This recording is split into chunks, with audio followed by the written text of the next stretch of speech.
Hello and welcome to another live stream. So, everything. Oh, did it again. Classic. Left the audio on the. I've got like a little. I don't know if you can see. Like on my phone, I have the stream running just so then I can see because I got too many things on my screen.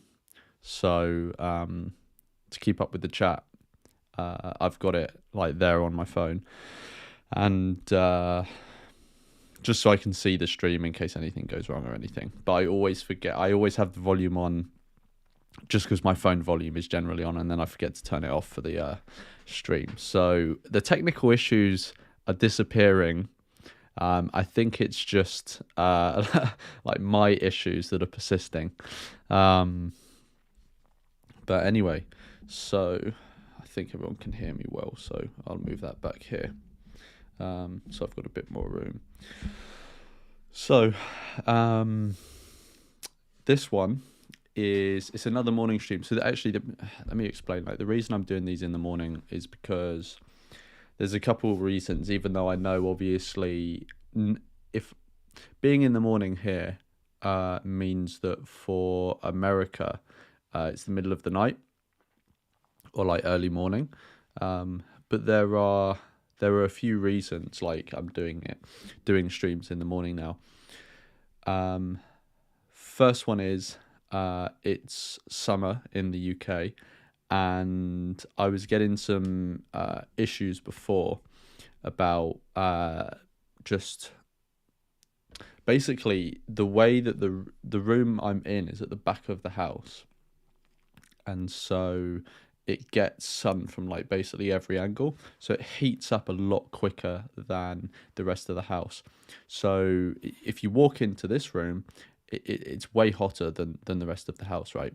So I've been having issues like keeping stuff cool, and last summer when I was doing some live streams, it was skipping frames because my laptop was getting too hot. So if I do it in the morning, it's still cool. I still have light and stuff. Also, I'm just more of a morning person as well. Personally, I'd rather do the stream in the morning, and then I can have the rest of the day. Because if you have it in the afternoon or the evening, it's like you've got to plan your day so that you're back at this time and blah blah blah blah. And also like a little add-on is if I do it at this time, then people in the East, because it's later for them, can tune in, right? And a lot of the like antinatalism world is in America or Europe.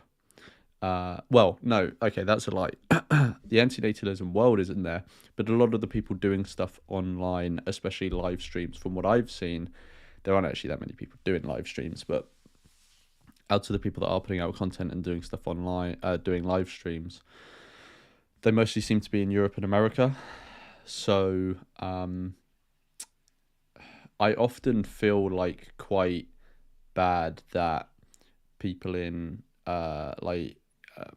India, and then you've got like Japan and Australia and stuff like that, people in the East, I often feel like, well, they always get the raw deal, because if they want to attend anything live that's antinatalism related, they have to like wake up or stay up like really late at night. So I don't actually know if there is anyone here at the moment from any countries like out that way, but yeah, hopefully it'll mean that some people from there can join. Anyway, that was rambling. So this stream is gonna be, it's a requested one. So I'm not sure how many of you saw, but I put a poll out on my YouTube community tab and Twitter, and I gave 3 options for what should the next live stream be. Should it be Antinatalist MD live stream? Should it be a Adventures of an Antinatalist live stream, or should it be a part two of reacting to antinatalist content, and I did part one. I think it was last weekend. And people voted, and on both polls, Antinatalist MD won. So clearly, he's popular. So, yeah, but he won on both of them. So I thought we'd do a little marathon. So I'll do a bit of an introduction as to who Antinatalist MD is. I don't actually know that much about him. But I will give a bit of an introduction. Before I do, I've got like one small thing to announce. But first, I just wanted to say there's a few people watching, but nothing in the chat. So if anyone who is watching, who would like to, pop in the chat, say hey, and maybe say like whereabouts you're from as well. And unless you're a regular watcher and I already know where you're from, but yeah, definitely say hi in the chat. Anyway, so the little thing that I had to announce is nothing massive, but I'd had a couple people ask me to add this thing. So, people who watch the channel, obviously it's all for free and stuff like that. But it costs money to put this stuff together. So for example, hey, just before I get onto that, hey Medcos, Medcos is asking me why I hate Natalie. I'm not actually sure who Natalie is, let alone hate her. So to be honest, I don't actually know anyone called Natalie, so I'm not exactly sure what you mean, Medcos. And Billy saying, how am I? Yeah, I'm decent. Just normal, really. I don't think there's nothing particularly exciting going on at the moment. Well, I mean, okay. I just mean that in general, but YouTube specific, this whole weekend has been dedicated to YouTube. So Friday night, I recorded a conversation. Yesterday, I recorded 2 conversations and edited all those and made sure they're ready to upload and stuff. Today's the live stream. There's a video coming out later today. I've almost got the problem at the moment of having too much content. I've made a bunch of shorts with a new software, which is one of the things. One of the things that I was going to say, like it costs money to run this stuff. So one of the things that costs money is there's this software called Captions, which is a very smooth and decent software that helps you make shorts for YouTube, right? So I take the content I've done, find small sections up to a minute long where I think that could be good as a tiny standalone video, edit it through Captions, comes out the other side, and it's a short that you can upload on YouTube. And I've made a bunch of those, so I bought that new software. So that's it's just giving an example of like the overheads this cost this takes or has.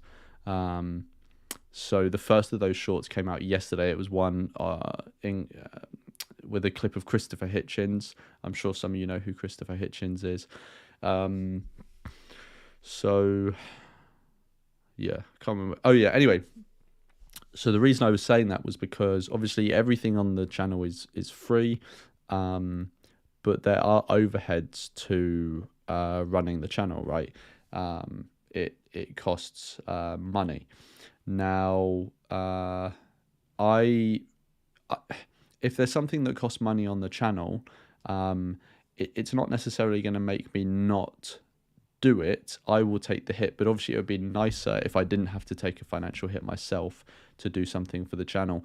And so some people have opted to send in regular donations or one-off donations, which really help with covering the cost of these subscriptions to different things and equipment and stuff like that. So let me show if I change my screen. So the screen sharing on this, the crop is not that good because I've actually got it set up to share video, to share the video in a minute. Fucking come on. There we go.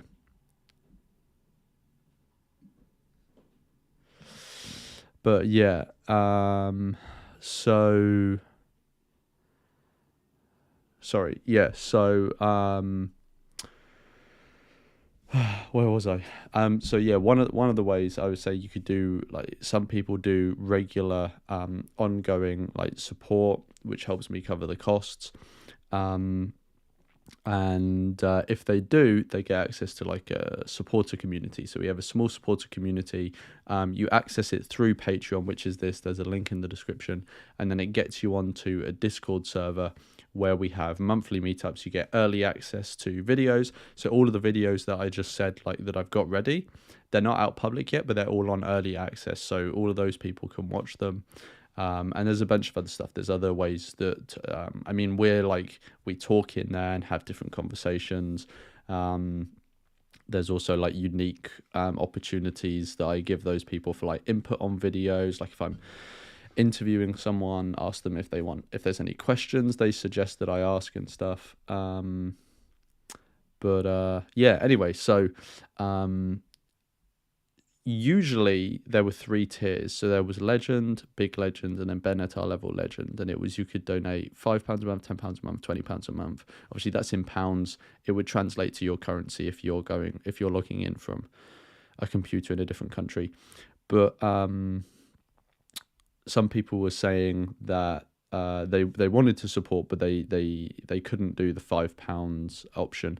So I've added in a £2 option as well, so you can access the same stuff, but £2 support. So yeah, I just wanted to make that little announcement, saying that is now an option for anyone that wants to do that. But obviously everything on the channel is going to stay free, and it always will stay free. There's never going to be any paywall for that sort of stuff. The Discord community is just like, it's a way to say thank you to people who choose to help cover the overheads. Anyway, so before I do an intro into who Antinatalist MD is, Medcos is saying that it was a bad joke about the name antinatalism. Oh right, as in anti-Natalie. Oh, okay, okay, I get it. Yeah. And Billy is asking, what are your thoughts on Canada? Well, I've never been there. I know a few people who live there. I'd like to go there someday. The most recent thing that I've sort of thought about when it comes to Canada is, I think it was Vox. Vox are like an online sort of media outlet, and they have just started doing a series called Fact Check Debates, where they have 2 sort of experts or opinionated people in a field or on a certain topic come together and have a debate, and they're each allowed to bring like 3 facts or something, but they have to agree on the fact that the facts are true beforehand, and they're fact checked. So basically it's a way of having an informed debate on a topic where you know that everything they're saying is true, like the 2 people have agreed on it even though they disagree on the topic, and they've had independent fact checkers check it as well. So they did one on assisted dying in Canada, because that's been like a controversial issue recently. But I watched that and it was interesting. But yeah, that's the latest thing I've sort of thought about with Canada. But apart from that, it's not really a country that comes into my mind often, but it would be cool to visit it someday. Yeah. Cool. So let's talk about Antinatalist MD. So basically there's a YouTube channel called Antinatalist MD, and he is a... I don't know if I'm going to get all these technical words correct, like in how I'm using them, but I think he's a doctor. Don't know what specific type of doctor. I guess we'll find out. And he's an antinatalist, and he did this video series of, I believe, like 20 videos where he talks about different topics related to antinatalism, but all from the perspective of someone who's a practicing healthcare professional, which is quite interesting. And it's a series I've been meaning to watch for ages. We're not going to watch all of it today because in total it goes over like 2 hours, and 2 hours plus this intro and the time that it would take for me to react and talk, it would be too long a stream. So I'm going to break it into 2 parts. So today we're doing episodes 1 to 10, and yeah, that's what else can I say to introduce? Like, yeah, range of topics, so we'll listen to those. All of the videos are just like a still image with him talking over them. And I've listened to snippets of some of the videos, but I've not actually listened to any of the videos all the way through. And I've been meaning to find a time to go through the whole series, but I haven't found the time. And then I did have in the back of my mind, like, oh, I should do a live stream, because like if I'm going to watch the whole series, might as well do it live, and then other people can join and stuff. So I've been meaning to do it, and then, you know, I proposed it as an idea, and people wanted to do it. What was the only other thing I was going to say? There was something else I was going to say. I can't remember. I'm not sure. But anyway, let me share my screen. So that's the image for the first one. So let me just return it to normal. So this is the channel. It's not very big. Only, like I said, 20 videos. And here's a little description. So, welcome to the Antinatalist MD video channel. This video series, I express my opinions on antinatalism from the point of view of medicine, ethics, religion, and science. I'm an antinatalist primary care physician with mostly libertarian views who strives to be as pragmatic as possible. My focus is ultimately harm prevention through promoting wider acceptance of antinatalism. And then there's a disclaimer. These videos are intended simply for informational and discussional purposes. I do not monetarily profit in any way from these videos. I do not support or endorse any ads that might show up with my videos. Medical, religious, or psychological information discussed in these videos is not intended as professional advice for any one individual. Please consult your physician, clergy person, or therapist as appropriate for personally tailored advice. Cool. So that's an intro to the channel. And yeah, actually, let me go back on that page. So here's just to give people an idea of the sort of topics that are covered. So I know you can't see because I'm blocking it out, but so the first episode is just an introduction, then it's the taboo of antinatalism in society and medicine, is suffering the enemy, why autonomy matters, suicide, heat, death and hope, mental health disorder, Christian antinatalism, etc. So we're gonna watch a bunch of these today. Cool. I think I don't have anything else to say as like an intro. If anyone else wants to say hey in the chat before we start, whack it in now. But if not, we will begin. So this first episode is only 2 minutes. It's an introduction, so I think he's just going to be sort of like laying out the field for the episodes to come, right? But yeah, okay, let's crack on. I think I've set everything up correctly, so you should be able to hear. The volume should be fine. I did test it before, and the volume was absolutely fine. But yeah, let's get into it. Before, Tony's just said, bruh, how are you finding these channels? I get recommended vlog style people.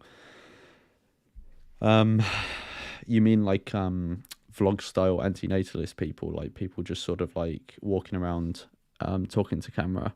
I don't know how I find these channels. Like there's a lot of channels that I just heard about. Like recently I'm not finding many new channels. Occasionally someone sends me one, or I come across a new channel that seems interesting, like related to this topic. But most of these channels that I'm aware of, I became aware of like quite a while ago. It's just I've never got around to like doing a deep dive on them, but there's quite a few out there, you know. And yeah, I don't know, to be honest. I think people just recommended me them, and I put them on the back burner for a while. Another thing to say about Antinatalist MD is that all of these videos were published a few years ago, but the most recent video, episode 20, did actually only come out, I don't know if you can see that, 3 weeks ago. Before that, it was 9 months, and the first ones were 2 years ago. So I'm not sure if the series is going to be extended, if he's going to be making more. But yeah, let's crack on with it. Hi, welcome to the Antinatist MD video channel. In this video series, I will express my opinions on antinatalism from the point of view of medicine, ethics, religion, and science. I am an antinatalist primary care physician. I am libertarian for the most part, and I strive to be as pragmatic as possible. My focus is ultimately harm prevention through promoting wider acceptance of antinatalism. In medicine, there is no such thing as quote-unquote saving a life, outside of preventing a life from coming into existence in the first place. When you think about it, lives already in existence cannot be saved. Death can only be stalled, and this can be done well or poorly. Contraception, that is, the prevention of conception, is the ultimate preventive healthcare measure, the only way to truly prevent suffering and do no harm. Life is inherently harmful, and only through the prevention of existence is that harm avoided. Nowadays, there are more and more antinatalist videos and publications. What I hope to add to the conversation is a view that is pragmatic and incorporates the lessons I've learned from medicine and other fields, always trying to remain respectful of personal autonomy. At times, my opinions will sound utterly pessimistic, but I think of my views as ultimately optimistic in the face of an otherwise overwhelmingly pessimistic reality. Feel free to comment below each video to add to the discussion. Depending on the comment contents and possible questions that people bring up, I may post a subsequent episode-specific video to expand on a particular point. I welcome all comments, but keeping them respectful is appreciated. Thanks for listening. I hope my videos are inspiring, or at the very least, informative. In today's day and age... Did not mean to click onto that next one. Yeah, so that was just a tiny introduction. So let's just see some of the comments. So yeah, I think like the main thing I found interesting. So one thing I just want to say is that this is the first time I'm watching these. So I might be listening a lot more than reacting in these ones because I've never listened to them before. So I need time to like process and stuff. But yeah, I think the main interesting thing that he said there was that there needs to be this paradigm shift in how we like. Well, I don't know if paradigm shift is like the right way of putting it, but like the way we use language conceals so many things about reality. Like he said, when we say saving a life, there's no such thing. It's extending a life. So if you, I don't know, pull someone out of a burning building, it's not actually accurate to say you saved my life. It's to say, oh, you extended my life. Or perhaps you could say you saved me from my life ending now. But you can't actually save someone's life in the way that it's implied,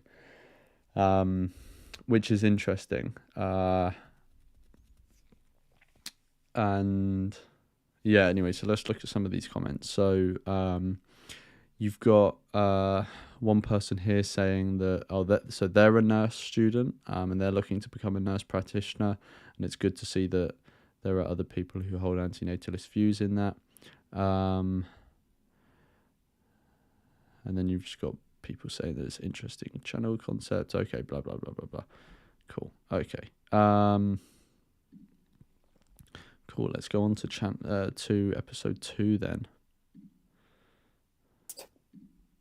Oh, back to the start. Antinatalism is still widely misunderstood. I've often heard people jump to widely inaccurate conclusions about it, or simply dismiss it as ludicrous. I still struggle with the question of if or how I should reveal my beliefs to those around me. I don't think most of the people I work with and otherwise interact with on a daily basis are prepared to learn that I am an antinatalist. I hope this changes someday, but unfortunately, antinatalism is still taboo in our society at large, as well as in the field of medicine. Recently, a colleague of mine had a baby. Although I wish her and her child the best, I couldn't help feeling sorry for the poor innocent newborn, thrown into the inevitable spiral that always leads to death and entails tossing the dice on the amount of suffering that the child will endure. Over and over again, these dice will turn up a non-zero quantity. People come up with all kinds of rationalizations to justify this gamble, but I have yet to be convinced. Although I believe the consequences of reproduction make it unethical, I also believe the vast majority of people who commit it don't have evil intentions. They are simply careless or misguided. I don't mean at all to sound patronizing, but I think if people were intellectually and ethically honest. You're careless, misguided, or someone could argue indoctrinated. I've heard people say that sort of whilst there will be a biological element to it, people say that natalism. Some people I've heard say is natalism is actually indoctrinated into children,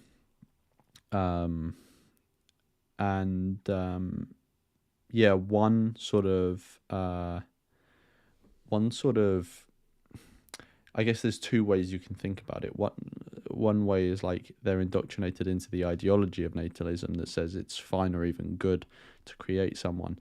Another way that I was thinking the other day, it's quite interesting. I don't know if I've like fully fleshed it out yet, but I was thinking about how like it's like super convenient in terms of a parent or someone who's created someone else to feel good about their decision and not have it blow back in their face. It's super convenient that the person they create is a baby, very impressionable, and is raised by that person, and you could say indoctrinated by that person. Because imagine if when you create someone else, instead of them being a baby, they're a fully grown human being with their already established needs, desires, personality, all this sort of stuff. That would seem, I would assume, to natalists like a very different situation, because imagine you're just walking down the street and you see someone, I don't know, like a random person, you say, I get to make an extremely important and grave decision on your behalf. That would feel weird, right? Because that's a completely other autonomous person. You know, they can make their own decisions, all this sort of like all this sort of stuff. And so if you create someone when they're already in that position, it seems to, given that they're a fully formed human being or fully developed, it seems to highlight the fact that you are in fact making a decision on someone else's behalf who has their own needs, desires, and stuff like that. But when you create someone who starts out as a baby, which is the case, you create someone who is basically not a blank slate, because obviously babies aren't blank slates, like we have biological predispositions and stuff, but you create someone who is a canvas on which you can kind of somewhat mold how you like. Now that you can't fully mold them how you like, but you can somewhat mold them how you like. And also the key thing here is that you can mold them to have a mindset where, one, they become attached to you, but also they maybe get this form of like Stockholm syndrome, where it's like they are even grateful for the person who's put them in this position. And so the fact that they start out in a vulnerable position gives you these, let's say, like 2 decades to, not intentionally, I'm not saying there's malice behind this or bad intentions, but it's the process allows them to mold them in such a way that that person can almost have basically a form of Stockholm syndrome. And it's like a form of indoctrination, rather than if you created someone who was already fully cognitively developed, well, you're not going to have time to indoctrinate them because they already have their wits about them, and they can be like, what the fuck, what just happened, like, and start questioning you about it. But if you raise someone And essentially, it's basically like when you raise someone religious, you indoctrinate them into a religion, and you teach them all of these, in my view, bizarre and completely false beliefs. But because you've done it from such a young age, it forms a fundamental part of their worldview. So it's very hard for them to question. But and I can't remember who said this. I think it might have been Christopher Hitchens or someone like that.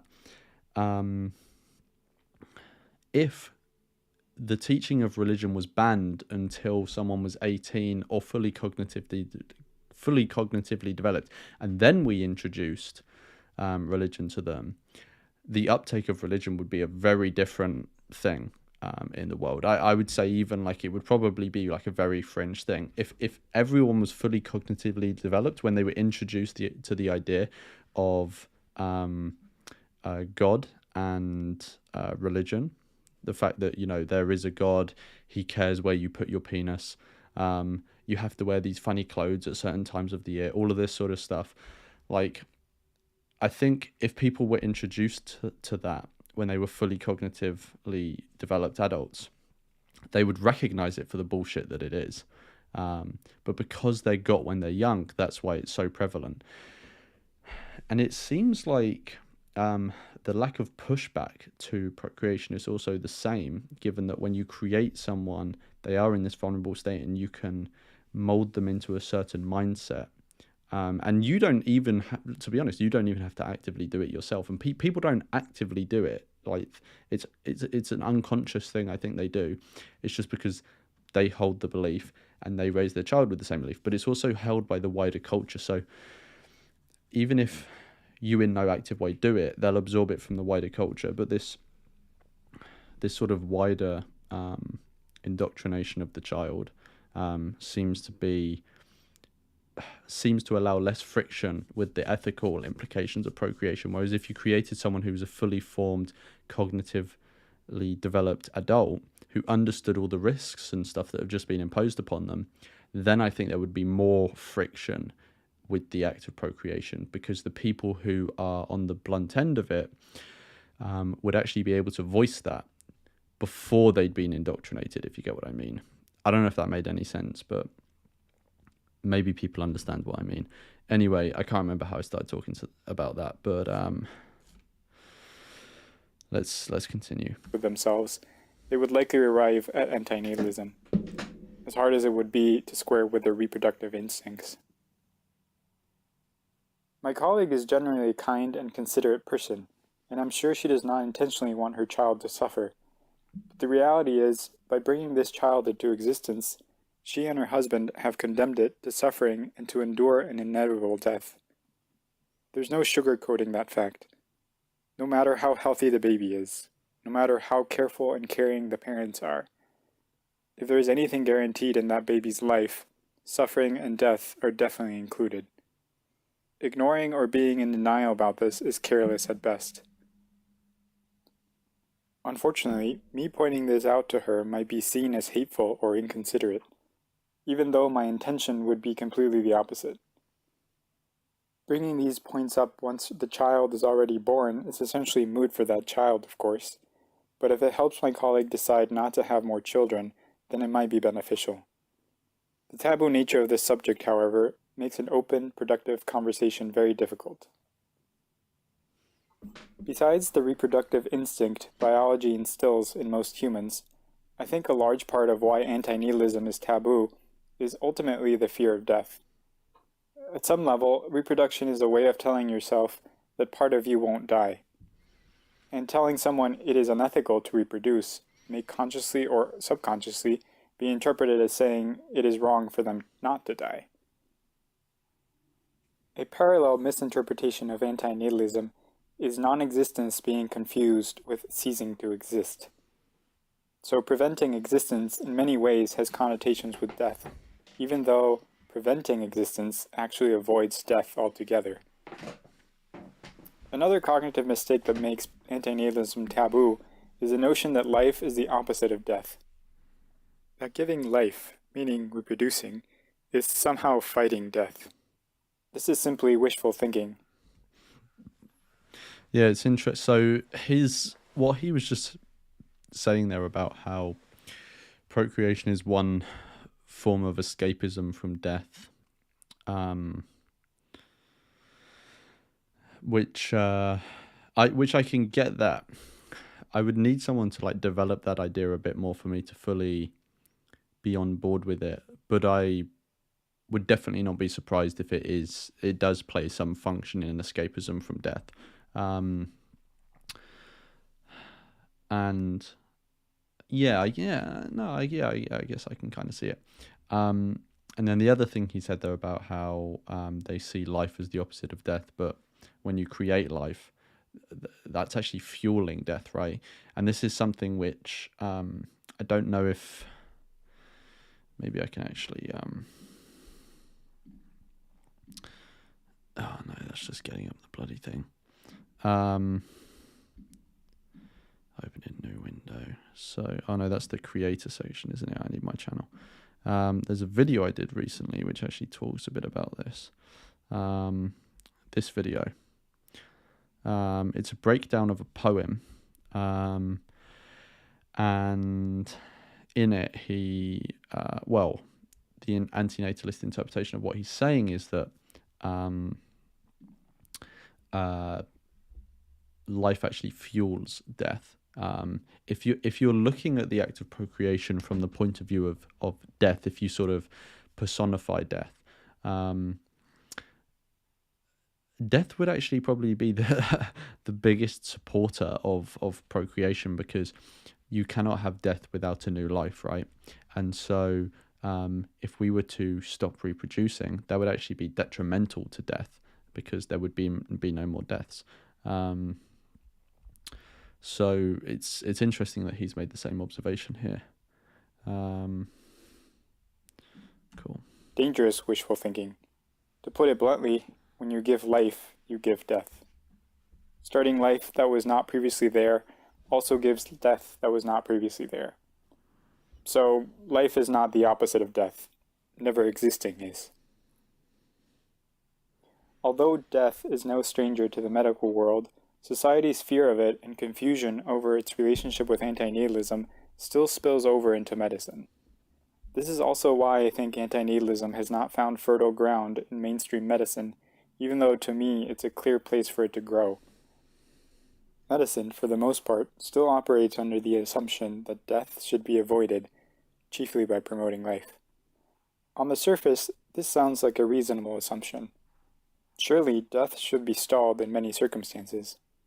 But to philosophically operate as if death is the ultimate enemy a lot of times misses the mark in limiting harm. I am optimistic that this is beginning to change, since more and more people are realizing that quality of life often outweighs quantity of life. Nevertheless, I don't expect antinatalism to be taught, let alone advocated, in medical schools anytime soon. Medicine should presumably be grounded in ethics. The Hippocratic Oath is a symbolic utterance that, in theory, helps guide newly minted medical doctors through the ethics of practicing medicine. Of course, what really guides doctors are the lessons learned from their experiences during training, practice trends their peers follow, and their personal moral values. To my knowledge, most medical school versions of the oath don't actually include the proverbial "first do no harm," but the general wisdom conveyed is that of balancing the benefits and harms as much as practically possible toward benefits and away from harm. For the potential future person, not coming into existence would prevent the greatest amount of harm. This doesn't mean there is a potential person floating around somewhere, relieved. So it's interesting. So maybe like an antinatalist interpretation of the Hippocratic Oath could be that the ultimate form of do no harm is to, within the medical system, help sort of put a real emphasis on helping to provide services that prevent beings from coming into existence. Now, that doesn't mean using force in any way, but putting an emphasis on education and availability of the technology that would assist you to do this, but the education and technology around not reproducing. could be like an antinatalist interpretation of the Hippocratic Oath could then lead to more of an emphasis on that. It's quite interesting. I've not really thought about it in terms of the Hippocratic Oath before. Of not coming into existence. Rather, once the person does exist, the realization comes, too late by then, that prevention would have been better. At the moment, I think medicine is too entangled with society's beliefs to openly realize this.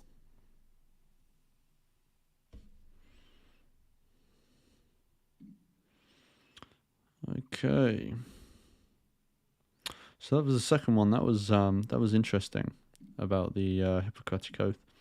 So this one is about autonomy. Let's just see a couple more of the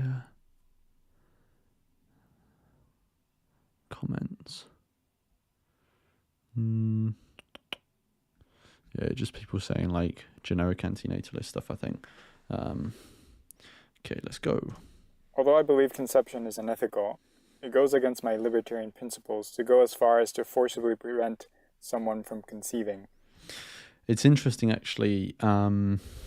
So let me just try and get it up first. So, double meaning there. There's a book.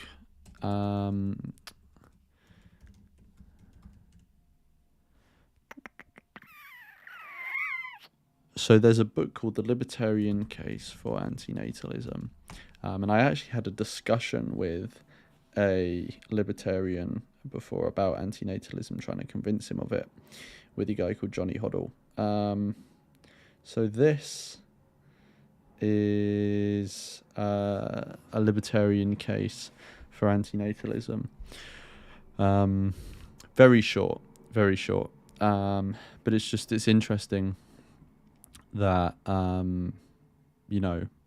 people of all sorts of different philosophical and political points of view have come together around this topic, and it's good, that people are coming at antinatalism from all different points of view. I think if people, the more people can do that, the better. If there's a progressive case for antinatalism, a conservative case for antinatalism, all these sorts of things. I mean, I'm just trying to think what a conservative case for antinatalism could be. Because a progressive case, you could kind of talk about how, because progressivism is essentially about trying to push forward and open the moral circle and equality, and also trying to alleviate the struggles that people go through. And to me, if you were to make a progressive case for antinatalism, it would be quite simple, in that the ultimate way of actually ending struggle, the only way you can end struggle, is to end the cycle of bringing new beings into existence. A conservative case. So conservatives, the kernel that conservatism is built around is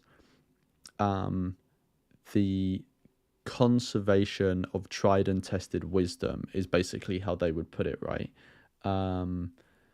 So, like, I don't know if people have come across, is it Chesterton's fence? So there's this guy, Chesterton. He came up with like an analogy of how to talk about progressivism and conservatism, and he said, imagine you're walking through a field and you find a fence there. Now a progressive would see this fence and be like, I don't see like an obvious reason for this being here, and this is a boundary, so let's get rid of it. We don't want boundaries, and I don't see any obvious reason for this. Whereas he was saying a conservative would come across this fence and be like, even though I don't fully understand why this fence is here, I don't particularly see any obvious point to it. There must be a reason that it's here and it's lasted this long. So it must be serving some purpose. It must be doing some good, and so we should conserve this even though we don't fully understand it. And he was saying that is one way of understanding the difference in the mindset of progressivism and conservatism. And I'm just trying to think how you would apply that to antinatalism from a conservative point of view. It is more difficult, but there probably is a way. But yeah, I'll have to have a think about it. Ultimately, if I expect others to respect my reproductive choices, I must respect theirs. Other than helping improve people's quality of life, patient autonomy is the other main principle that drives my practice of medicine. So I want to make it very clear that being an antinatalist does not mean I force that view on anyone. Ideally, though, I hope everyone, through their own exploration and processing, would arrive at the same conclusion. Pragmatically, this doesn't even necessarily mean they would not reproduce, but at the very least, they would not reproduce as much as they would have otherwise. If a person decides to have 2 rather than 3 children, that is still a tremendous win in the fight against needless suffering. I think there's an interesting parallel in the ethics of abortion. Although I believe abortion is ethically wrong, I also believe it should be legal and available to those who decide to pursue it. In my mind, the justification for keeping it legal is twofold. Yeah, there's actually quite a few antinatalists who have, they are legally pro-choice, but they actually have a different view when it comes to the moral realm on abortion, and that's because they hold some ethical view about abortion, but they understand that when theory makes contact with reality, like accommodations are going to be needed to be made, right? And they understand that if the ethical view that they hold about abortion were to be practically implemented, it would actually be like the medicine would be worse than the disease, if that makes sense. I don't know if that translates into other languages, but yeah. So it's interesting. So like they hold like a particular view, but yeah, when it comes to a legal question about actual in the real world, they fall back on being pro-choice, and it seems like he's the same. There was something else I was going to say, but I've forgotten. First, the wrong. Unfortunately, many times abortion is the least wrong of the choices available. Second, as long as we value autonomy in any real sense, abortion really is about personal autonomy over one's own body. And yes, as long as the fetus is not independently and readily viable, it is sufficiently part of the woman's body to fall under the umbrella of her personal autonomy. Having said this, I think it is safe to say most reasonable people would not classify abortion as a pleasurable experience. Avoiding the need to even contemplate abortion is probably the most desirable. To me, it's obvious that contraception is the surest way to prevent abortions. Not to get too... Well, to be fair, abstinence probably is, but that's not realistic, so yeah, I get what he means. Sidetracked, but elaborating on a reason to think abortion is wrong can also help clarify my ethical stance on other antinatalism-related issues, so I'll explain. Abortion can be viewed as wrong from the responsibility perspective. That is, once conception is caused, those responsible have entered an unspoken contract of responsibility to their offspring. Similar to how parents are deemed responsible for taking care of their infant child. These responsibilities change depending on the stage of development, and the degree to which it is wrong to shirk those responsibilities also changes. Thus, although it may be wrong to intentionally deprive an embryo or early-stage fetus of its nutrition and protective environment, it is certainly much less wrong than doing the same to a sentient infant. It's ethically dishonest, not to mention impractical, to treat wrongfulness monolithically. And not all wrongs warrant limiting autonomy. Degree matters.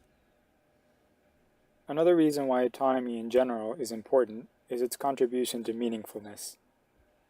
Real or imagined, the ability to make a free choice can bring meaning to one's life. And since meaning can be a great tool to reduce suffering in an individual's existence, autonomy is extremely important to maintain. Of course, as a libertarian would say, I'm all in favor of others' autonomy as long as it doesn't infringe on mine, and vice versa. In my medical practice, watching a patient decide to continue smoking or eat excess junk food or live a sedentary lifestyle is like watching someone sit on the train tracks while a train approaches in slow motion. I know that chances are he will be hit with some kind of major detriment to his health. But as long as he is capable of making his own decisions, my job is simply to inform him of the coming train and of how to move away from the train tracks. Ultimately, though, it's up to him to decide to move. Every decision we make in life involves a risk, so we all have to determine which risks are worth which benefits. And respecting autonomy necessarily means respecting decisions that may result in harm to the one deciding. Reproduction is a special case, since the decision results in harm to a non-consenting party. But that party does not exist until the decision is translated into action. Before this, all the elements in the equation fall under the autonomy of the decision maker. So as long as we maintain a reasonably free society, the decision to reproduce should rest on the currently existing individuals involved.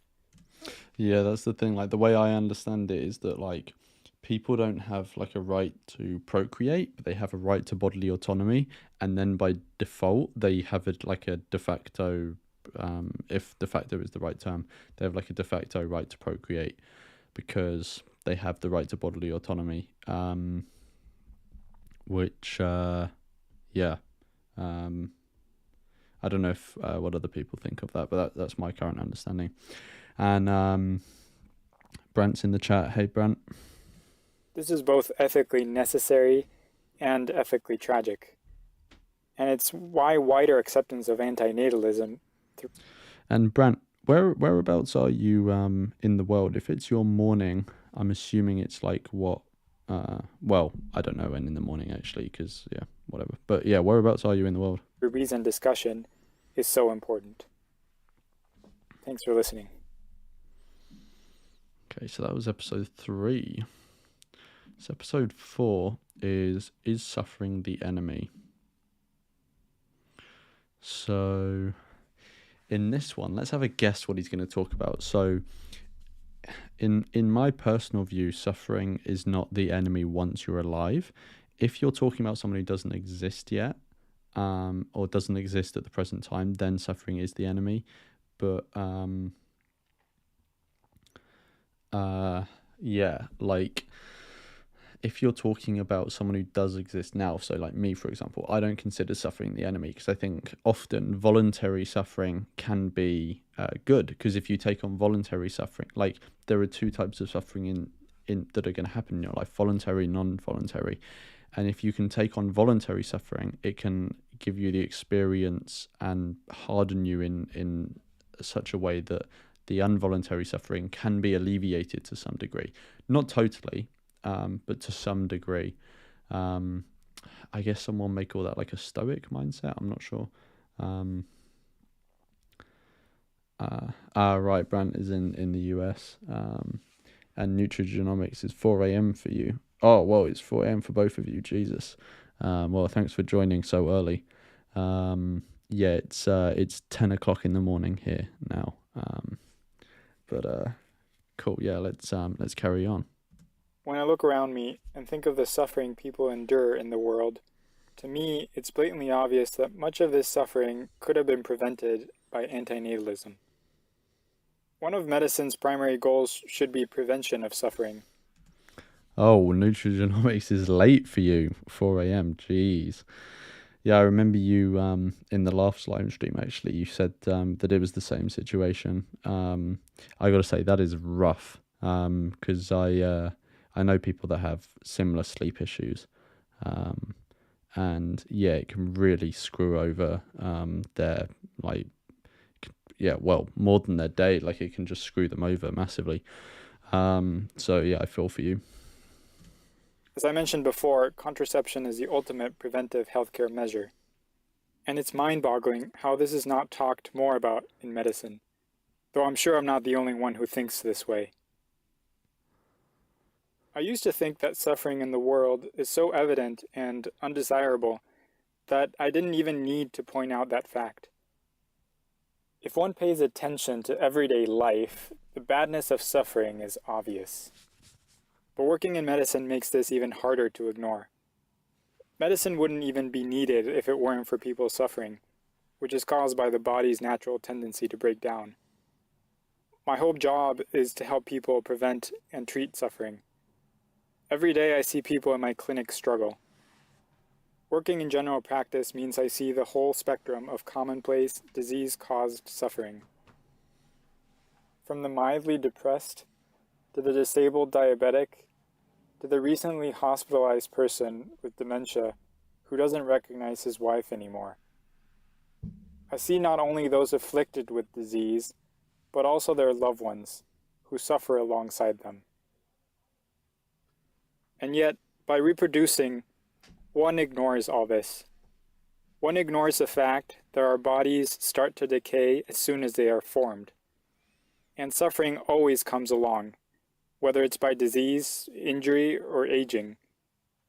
Some common retorts to this line of thinking are, but that's life, or suffering is part of what allows us to grow, or we come to appreciate things through suffering, or, my personal favorite, by suffering ourselves, we ultimately are better able to help others in their suffering. These things may all be true, but they imply that either suffering is not so bad, or that it is all worth it. It's one thing to say this of an individual being's continuing existence, but it's another thing entirely to talk about suffering so callously when introducing an otherwise non-existent being into existence.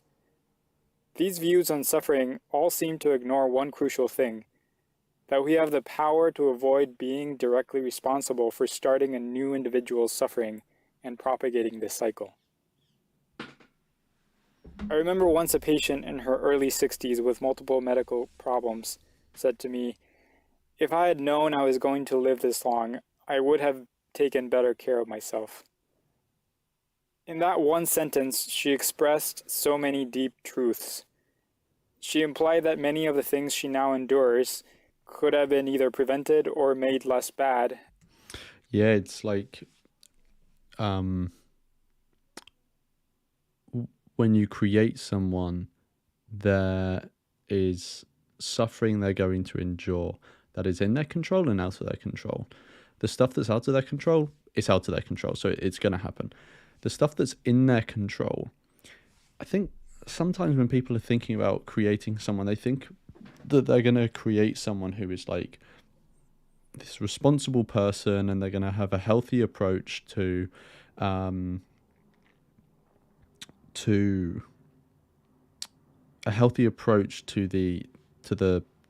suffering that is within their control. They're going to put mitigating things in place, all of this sort of stuff. Like we just have this idealized view about how people are, but actually we're putting people in a world where there's suffering they're going to endure that is actually within their control, they can influence, but we create flawed people. And I think he's talking about an example here of like this lady who is reflecting on her life and saying, actually, I should have been better prepared, because when you're young, the train coming down the tracks is so far away, so it doesn't seem like worth preparing for yet. But when it gets close enough for you to actually recognize the urgency, sometimes it can be too late. Like you've already fucked yourself up enough in a medical way by that point. So it's interesting that he's talking about that is like much of the suffering that people endure is within their control, but because they've been created in a flawed psychology or set of faculties, however you want to put it, like we all have, I'm flawed, you guys will be flawed, like everyone's flawed in some way. We've essentially put someone in a situation where they're going to suffer and said, oh, well, you have some control over how much suffering there is, but the toolbox you've given them is completely inadequate. Yeah, it's interesting. Had she taken some action? She implied that her current suffering is undesirable and regrettable. And she implied that her length of life doesn't match her quality of life. This moment of insight encapsulates a common theme I see in people, that deep down they prefer prevention over suffering. So even though people perform mental gymnastics to justify suffering, the vast majority of them don't desire going through it. Of course, if theoretical preference for prevention were so easy to carry out, there wouldn't be billions of people afflicted prematurely by preventable diseases. Prevention takes effort and almost always involves giving up something now in return for a reward or reduced suffering later. Likewise, carrying out the preventive power of antinatalism is not easy for a lot of people, but it is simple to understand. By not bringing someone into existence, one avoids all suffering that would have occurred for that person. It's that simple. The unspoken assumption in this is that it is better to avoid suffering altogether than to gamble and hope that the person has minimal suffering with maximal joy. Arguably, this is what every loving parent wants for his or her child, for the child to suffer the least and be as happy as possible. Although I suppose this scenario can happen, it is hard to make the argument that it is anywhere near likely to happen. As enchanting as that scenario sounds, it is mostly an illusion, perhaps the most dangerous illusion one can have. And, after all, is a parent ready to accept that any suffering the child endures in his or her life would not have happened were it not for the parent? Is a parent ready to internalize that he or she is ultimately responsible for every painful moment, every crushing mental anguish, every agonizing last breath at the end of that person's life? Wouldn't the more loving thing be to spare one's child of this?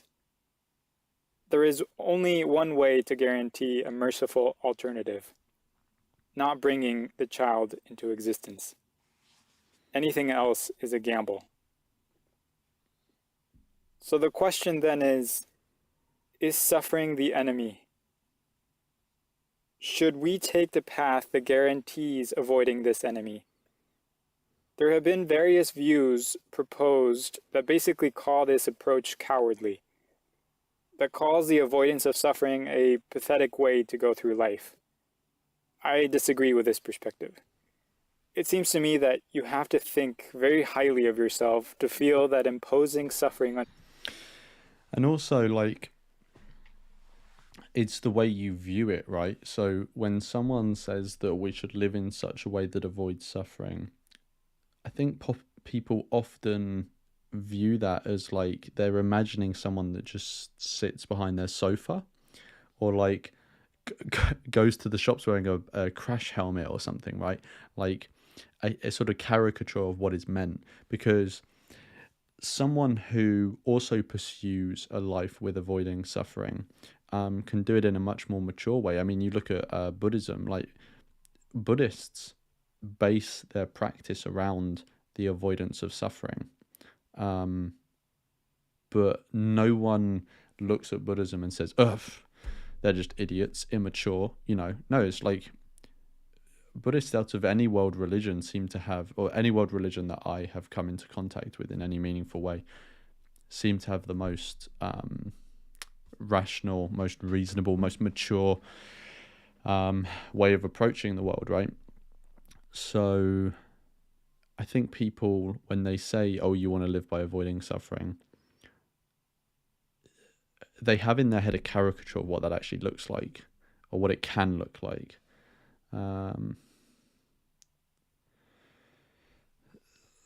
Billy's just put in the chat, why does it seem that most people associate being alive or just life existence in general as a positive thing? For example, saying that life is a gift. Yeah, and then Bars Boulder's just put below like evolution. Yeah, it's just been, I mean, evolution, culture, like the the individuals who were life loving and wanted to reproduce would be the ones that reproduce, so their genes would carry on, carry on. So yeah, and then it's been reinforced by culture now. Culture, but also political systems, economic incentives, all this sort of stuff. It's all set up to support one thing. Yeah. Anyway, A newborn is justified. It seems like you have to tell yourself suffering is somehow intrinsically good. We have to remember this is not just saying to an already existing person that suffering is necessary to achieve fruitful rewards. This is saying you will impose suffering on a child that would have otherwise not suffered. You are creating suffering anew. Is that really the most loving thing to do? Is that really what love is? Is it loving to cause the suffering and ultimately the death of your child? These are questions we must ask ourselves honestly. They're probably some of the most important questions we will ever ask ourselves. Thanks for listening.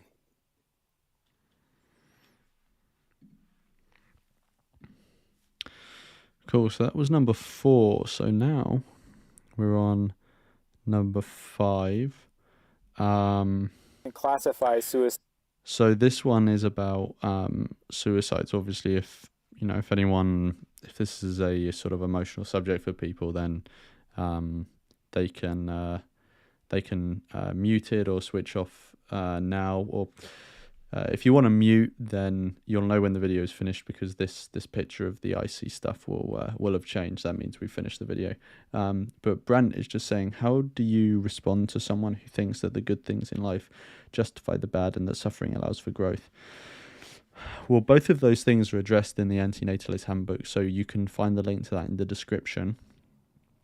But the thing I would say to someone, well, there's 2 things there, right? That the good justifies the bad, and that the bad can actually lead to growth. So the good justifying the bad, to me, the most simplest way I could put it to someone is like, how does it make sense to create someone so that they can experience good things they never existed to want at the expense of imposing bad things on them? Lol.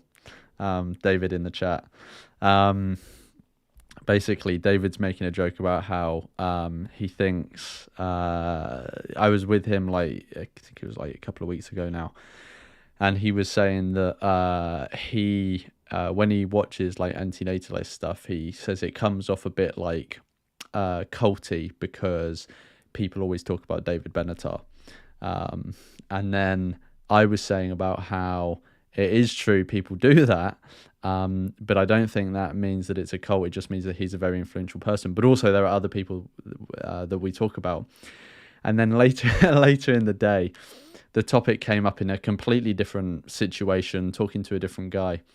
And I mentioned David Benatar, and David obviously looked at me and started laughing.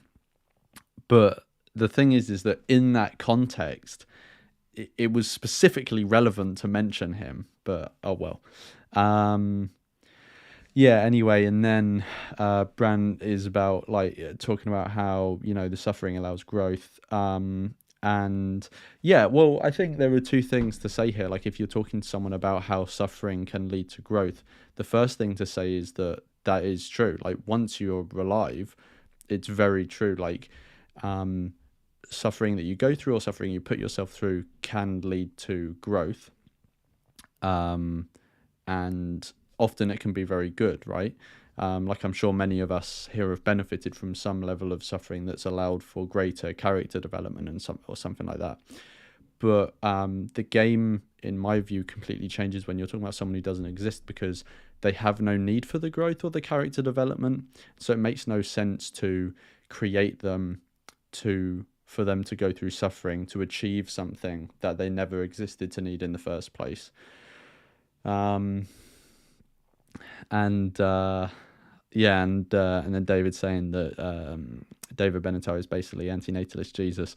Well, it's quite funny because so like this, it is actually a joke. You know how like in vegan circles people make a joke about how Earthling Ed is Jesus, vegan Jesus.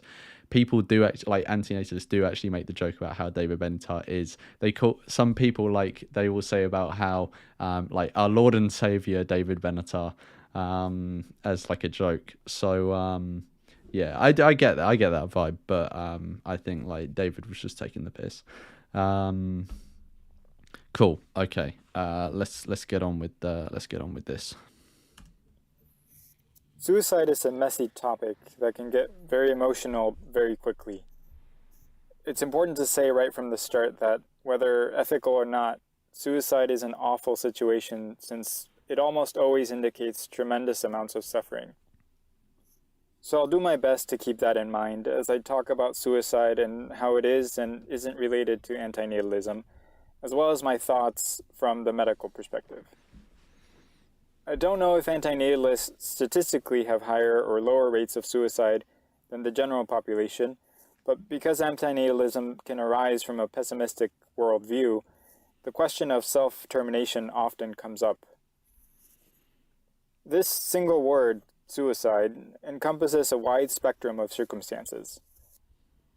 Because of this wide spectrum, I don't think one can classify suicide broadly as right or wrong. Ethically, it is not always wrong to commit suicide, and it is not always right not to. Antinatalism. Wait. It is not always right not to. Okay, I get what he means. Yeah, sorry. He was using he's using too many words there. Antinatalism's core idea does not encourage suicide, but it doesn't necessarily condemn it either. And of course, being an antinatalist does not mean one is automatically suicidal. I think one of the reasons many non-antinatalists. Yeah, the way I see it, it's just like neutral on it, like so many other things are. Like take like if someone went up to someone and said like, I don't know, you're pro-choice or pro-life or you're vegan or something, like what is your view on abortion, like it's going to completely depend on the person. Like they're kind of independent topics. I can see why someone would think that antinatalism is more linked to suicide, like thoughts on suicide, and I do think it is, because obviously antinatalism is saying that life is better off not coming into existence in the first place, and so someone then may make the leap and say, oh well, surely then if it's better not to come into existence, we should exit as soon as, like it would be better to exit as well, like sooner rather than later. But it doesn't like follow. So one example that I don't know if he'll give here, but like one example people use is like, just because you've been wronged by being put into a position doesn't mean that it's the best thing. Doesn't mean that it's the best thing for you to exit that situation, like as soon as possible, or doesn't mean that it'd actually be a wrong to take you out of the position as well. So as one example, like let's say someone's wrongfully imprisoned, right? Clearly it was wrong to put them in prison. But if they're now in prison and let's say they were put in prison at a very young age and they've now spent like the majority of their life in prison, everything that they know about is in the confines of this prison. They have a community. They become a meaningful member of the community. All their friends are there. If someone then comes to them and says, look, I'm going to take you out of this situation, you're going to go back into the free world, that could also be a bad thing for them. So they've been, and think of the film, like a very like an example, a real life example of this has happened. And one portrayal of it was obviously in a fictional tale, but in Shawshank Redemption, when the guy, I can't remember his name, is his name Red? Played by Morgan Freeman, he's gotten so used to being in prison that when he comes out, he, ends his life. And so clearly for him, it was actually a harm for him to be taken out of prison. So this is just an example of how just because someone's harmed by being put into a position doesn't mean that then taking them out of the position again is good for them. It could also be a harm both ways, which is one of the reasons antinatalists critique procreation, is because you're putting them in a situation where they're fucked to get into it and they're fucked to get out of it often.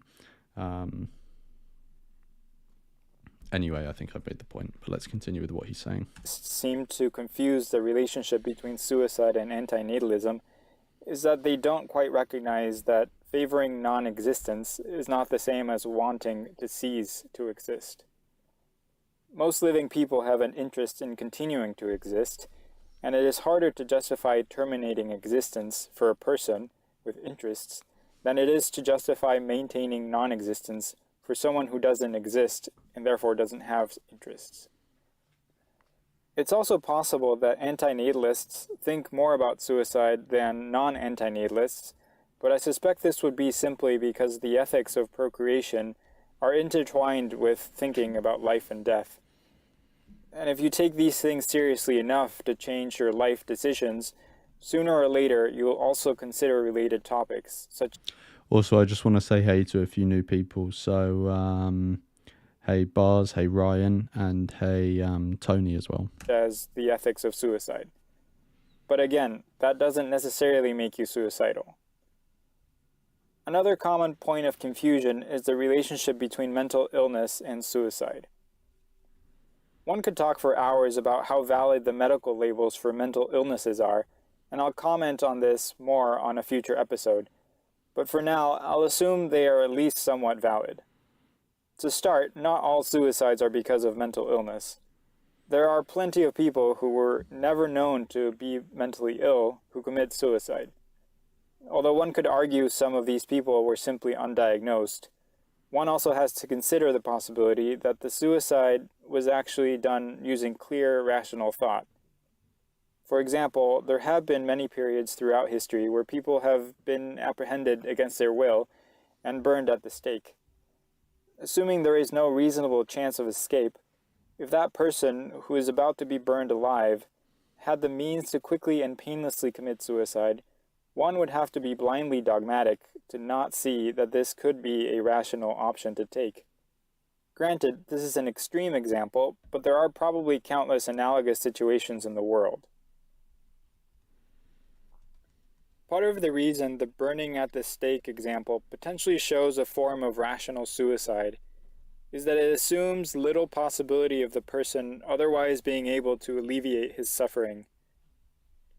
If there is a non-trivial chance, however, one could find rational grounds to not commit suicide in perhaps most other circumstances. Even in light of recognizing that bringing new sentient life into the world is harmful and unethical, once one is here, one can recognize utility in sticking around in order to alleviate one's own and others' suffering. Whether this justifies the argument against suicide for any one particular person will ultimately have to be determined by that person, weighing his or her values and life circumstances. But the potential underpinnings against suicide are there. So far in this video series, I have assumed people have the capacity to make their own decisions. The ethics of suicide get even more complex when one considers autonomy in the context of severe mental illness. Should a floridly manic or psychotic person be able to make his or her own decisions, especially regarding suicide? The medical system usually assumes not. Criteria for someone to be declared incapable of making his own medical decisions are that he cannot understand the medical problem, the proposed treatment, or the alternatives to treatment, and he cannot understand the foreseeable consequences of refusing the treatment.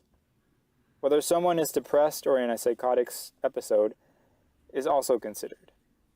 Usually, two physicians or a physician and a psychologist must agree in order to officially declare that the person does not have the capacity to make his own medical decisions. Thus, we arrive at laws allowing the forced hospitalization of actively suicidal people that are deemed incapable of making their own decisions. This paternalistic approach is theoretically designed to protect those who, under other circumstances, would not commit suicide. But this approach also stigmatizes suicide, since it assumes it is universally an unwanted outcome, and that those who want it are acting irrationally. I won't pretend to know whether it's right or wrong in all circumstances to take away someone's autonomy in order to prevent suicide. But I can say it would be wrong to paint all of suicide with a broad brush. And I will say that being an antinatalist should not automatically lead one to accept or reject suicide outright. Because mainstream medicine and society in general are largely anti-suicide, acknowledging that suicide can be rational and acceptable is rare. For example, only a few places in the world allow physician-assisted suicide, or PAS for short, and the criteria for this are usually very strict. Many doctors will privately, but not publicly, support PAS. I think this is mainly because doctors see regularly how bad suffering can be and understand that there are many circumstances where they themselves would want to have help in ending their lives peacefully and painlessly if things got bad enough. Publicly, however, they realize that there is still too much stigma attached to suicide, and they're afraid that the public's trust in medicine will erode if they support PAS. Similarly, many doctors support PAS in principle, but would not themselves offer it to patients. The fear of legal consequences and negative impacts to their social life also comes into play here. At the end of the day, I believe the ethics of suicide should be considered on a case-by-case basis. Suicide usually is not the most ethical course of action, but it can end up being the least bad option available, and sometimes even a desirable rational option. Ultimately, we should respect autonomy as much as reasonably possible, while taking into account that any one of us is susceptible to taking an action we might regret. Whatever our views, we are all suffering one way or another. We all have our troubles, and we are all in the same boat called existence. We should always remember that, and try our best to be kind to each other and not perpetuate suffering, for those living and for those who can be spared from suffering by not coming into existence. Thanks for listening. Okay, so that was episode 5. I think what I might do is, because he talks relatively slowly, I might Of humanity. put it on 1.25 and see if that's all right. Antinatalist views can seem hopeless. Yeah, I think that's fine, right? So heat, death, and hope. Let's see if there's any interesting. Jesus, you can see my recommended videos is all like lo-fi background music. Okay, no, it's just all people saying random stuff. Okay, cool. On the surface. But one of the reasons I enjoy thinking about antinatalism is actually the hidden hope that is inherent in it. Believing procreation to be unethical and promoting it to be acted upon voluntarily by everyone leads to one logical conclusion: human extinction. At first, this sounds grim, but this is likely because many people... Sorry, it's not heat, death, and hope, because there's no comma. It's heat, death, and hope. All right. People have been conditioned to believe that hope lies in the perpetual continuation of life. This, of course, ignores that suffering is intrinsically tied to life, and even if one thought life continuing indefinitely is good, the eternal propagation of life is simply not the most likely outcome. Not too long ago, I came across a fascinating book called The 5 Ages of the Universe by Fred Adams and Greg Laughlin. The authors basically set out to map the entire lifespan of the universe and go through what physics and astronomy predict will happen. With respect to our planet, over the next billion years or so, the sun will likely become so bright that the Earth's oceans will boil away, effectively sterilizing the planet. Assuming humans are still around and not moved elsewhere, that will mean the extinction of humanity. Over the following 4 to 5 billion years, the sun will likely engulf Earth, completely incinerating the planet. But even if sentient life is living somewhere else, eventually after 10 to the 34 years, protons are predicted to reach their half-life. That means the very composition of atoms will disintegrate, and no life will survive that. So one way or another, humans will go extinct. whether we do it to ourselves or not. Of course, the manner humans get to that point and how quickly we get there matters a lot, since that determines how much suffering there will be in the interim. As a side note, the final state of the universe, where only a vast, mostly empty space with scattered photons and the occasional subatomic particle exist, is called... I actually just want to quickly look up, like, what did he call that book? It was called, like, The 5 Stages of the Universe or something. Universe. Who did he say it was by? Book. Yeah, I think that's who he said it was. Okay, that's interesting. So it's this one.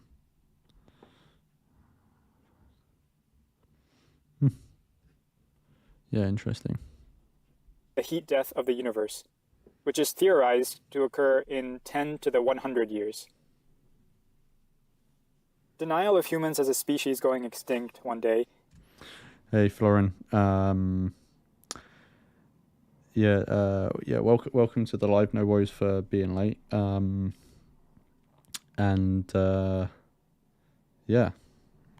Is akin to denying we as individuals will die one day.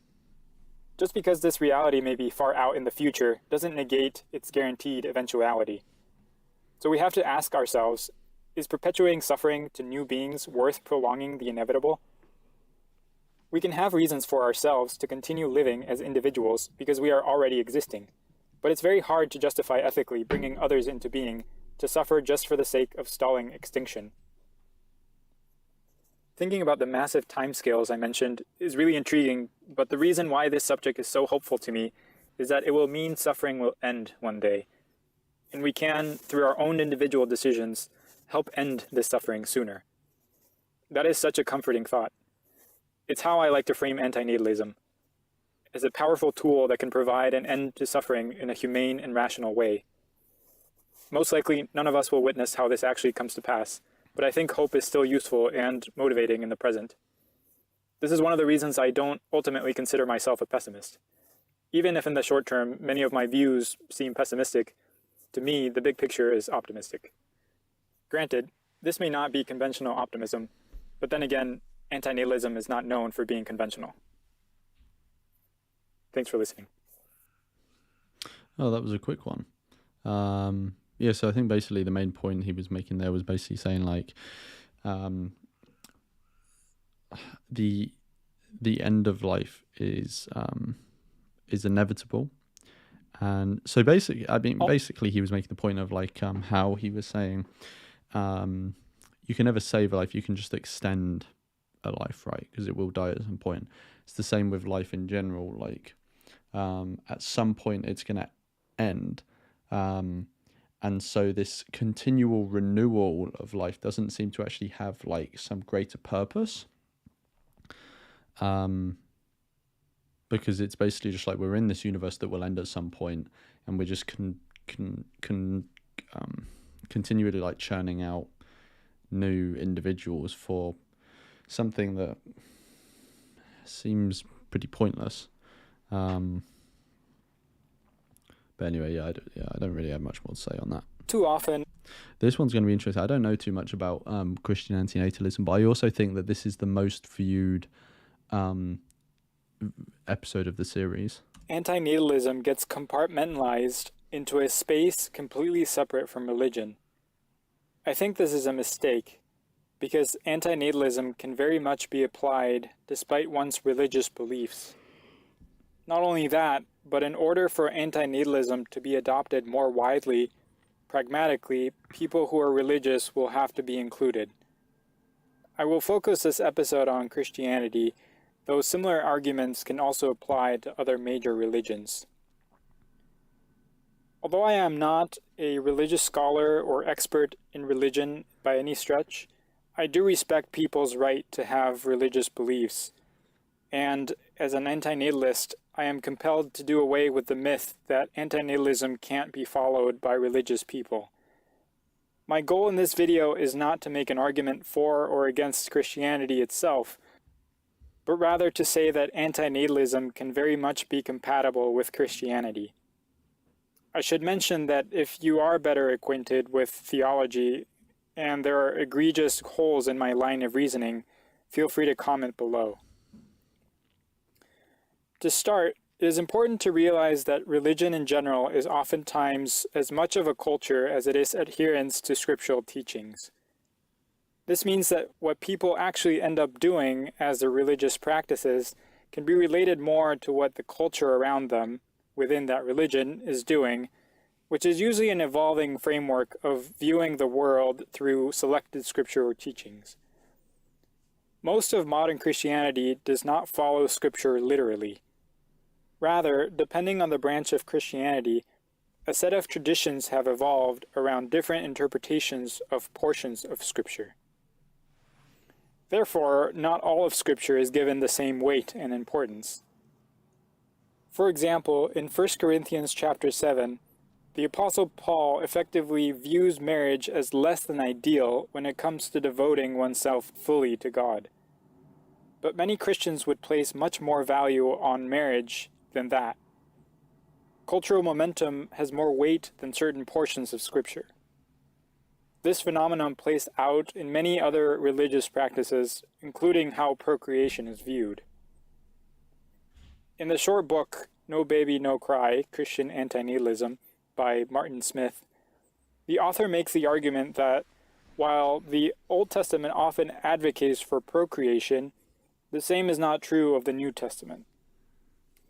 In the New Testament, he contends, people join God's kingdom through spiritual rebirth, not procreation. Therefore, procreation is not nearly as critical anymore.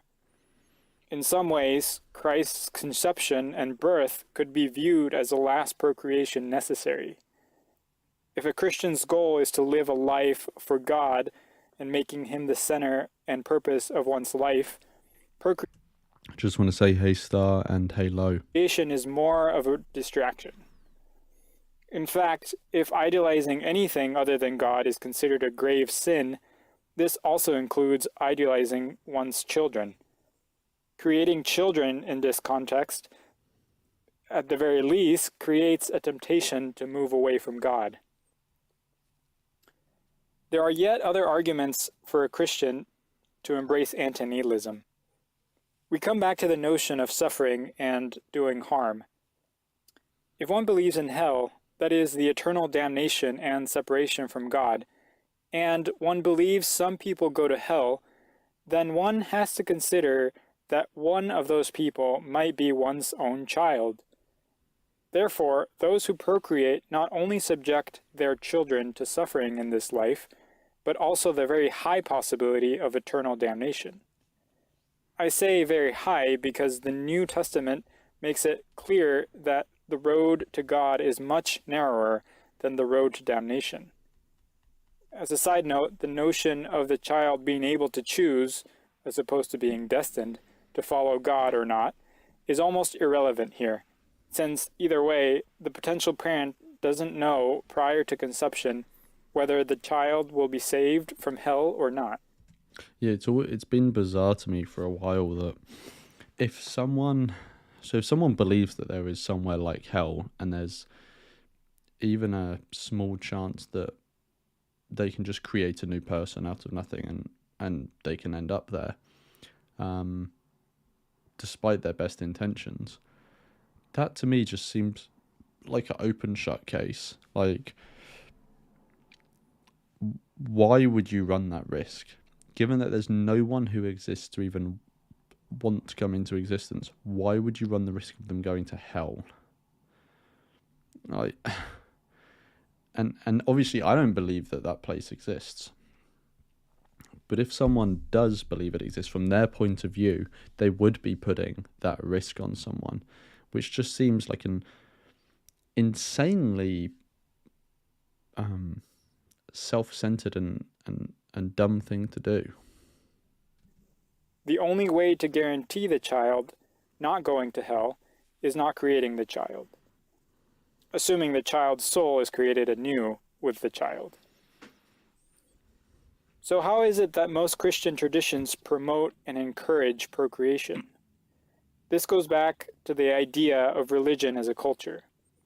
Many Christians cling to passages in the Old Testament promoting procreation, and this has created a culture of pronatalism without taking into consideration other portions of Scripture, particularly in the New Testament, that place less emphasis, or arguably no emphasis, on procreation.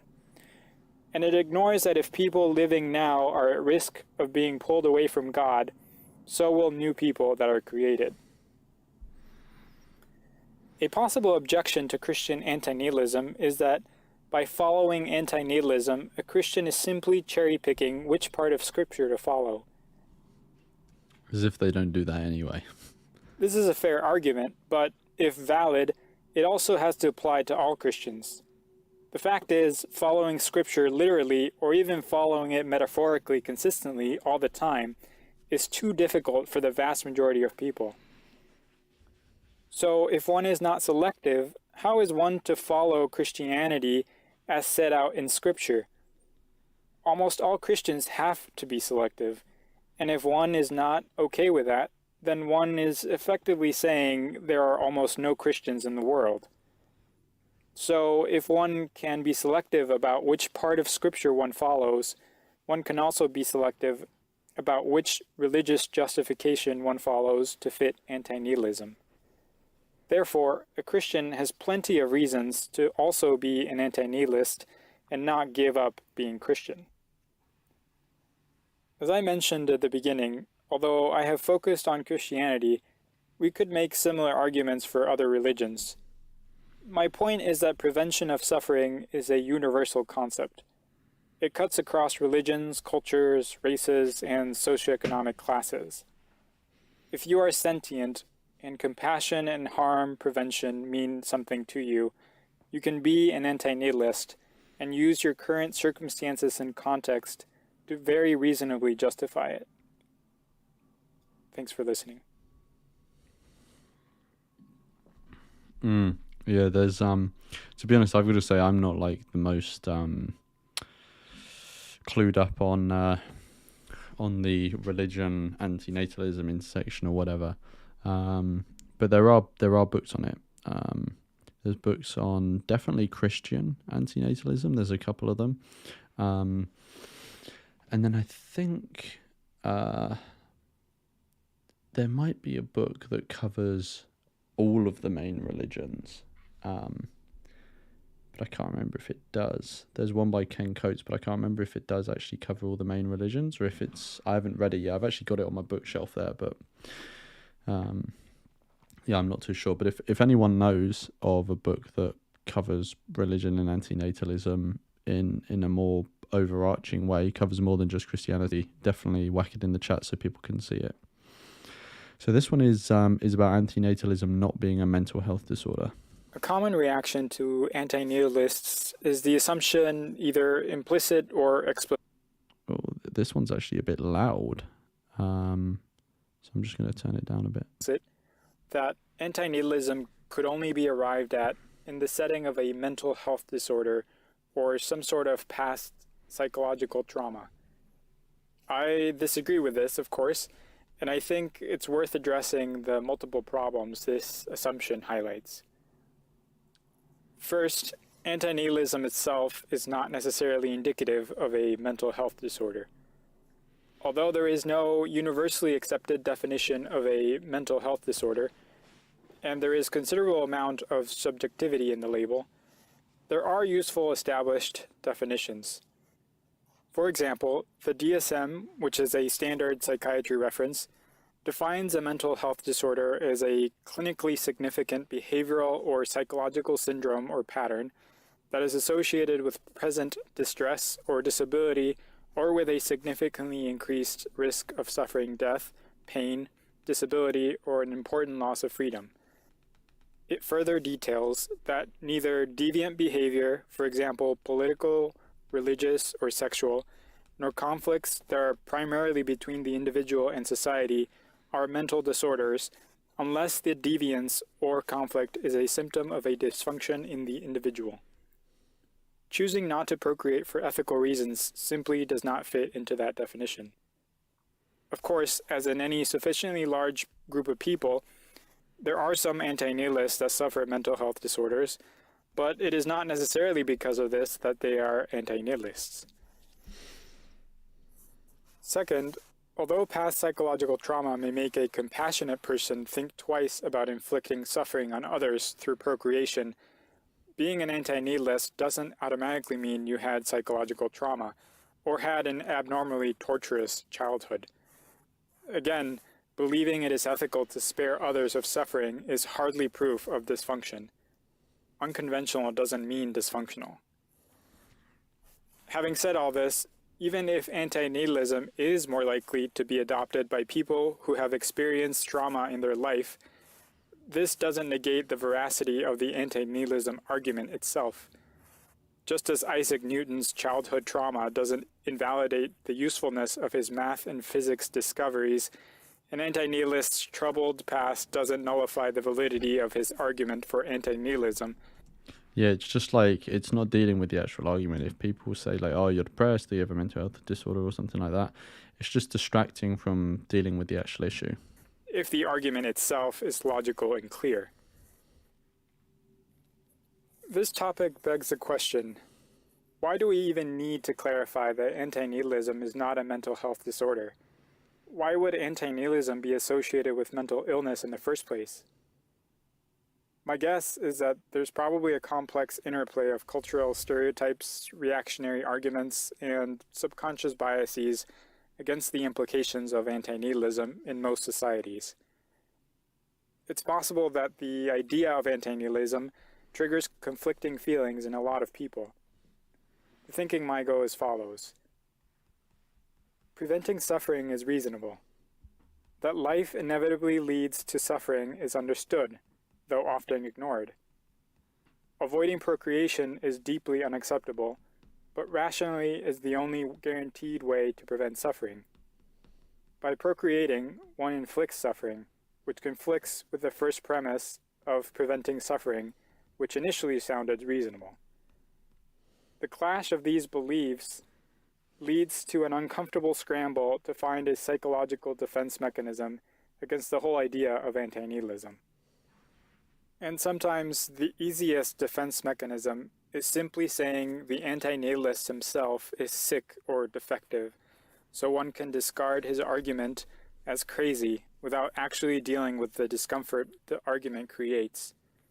After all, it can be quite uncomfortable to face the contradictions in one's deeply held beliefs. So, are antinatalists as a group necessarily depressed or deluded or in deep dysfunctional distress? Of course not. Antinatalists generally value making ethical choices that minimize suffering, and we simply observe the fact that in this universe, the evidence points to suffering being an intrinsic part of sentient life. Procreation carries the responsibility of inflicting this suffering on one's offspring. Therefore, if we are to make ethical choices, we have to consider that avoiding procreation may be the most ethical of those choices. We can still lead well-balanced, productive, compassionate lives. There is no need to be hateful toward existing people, and in particular, there is no need to be hateful toward already existing children, which is another stereotype sometimes attributed to antinatalists. I should mention that though I've been making the case that antinatalists generally are not necessarily mentally ill, this shouldn't be taken as another attempt to stigmatize mental illness.